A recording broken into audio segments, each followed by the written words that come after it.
प्रणाम, मैं रिंकी सिंह एक शादी विवाह का कन्यादान गीत गाने जा रही हूँ।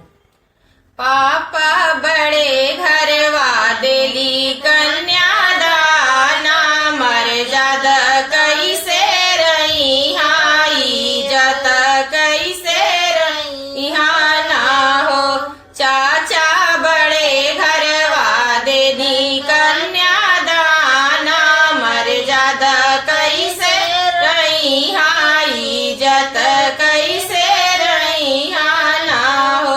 हंडा जे मांगा परतिया ए पापा, हंडा जे मांगा परतिया ए पापा, पापा गगरा मांगेला पतिया दार, मर्यादा कैसे रही इज्जत कैसे रही ना हो।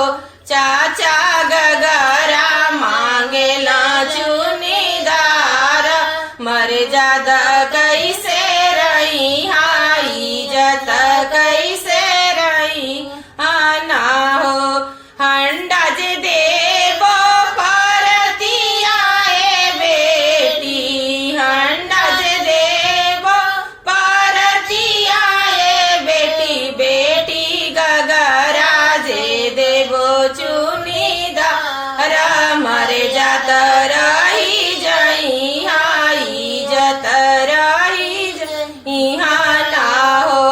भैया बड़े घरवा तिलक चढ़वली, मर्यादा कैसे रही इज्जत कैसे रही ना हो।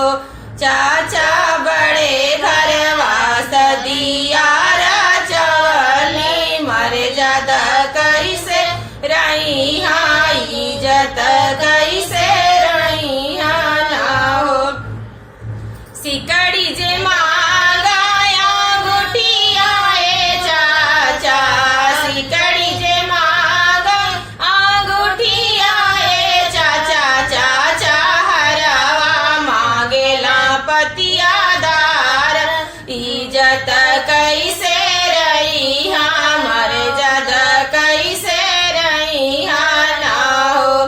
भैया बड़े घरवा तिलक चढ़वली, इज्जत कैसे रही मर्यादा कैसे रही ना हो।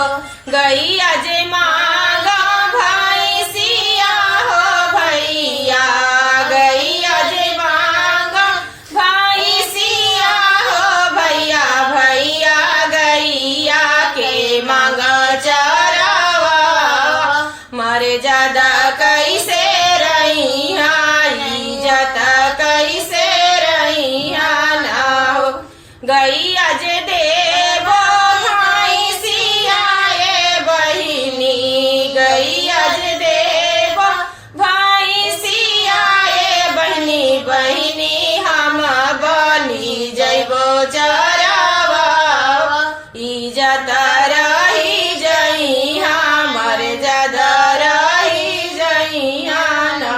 गैया जे दीहा भैंसिया ए भैया, गैया जे दीहा भैंसिया ए भैया, भैया जनी बनिहा तू चरवा, जियते मरी जाई बुझियते मरी जाई बहो। भैया जनी बनिहा तू चरवा, जियते मरी जाई बुझियते मरी जाई बहो।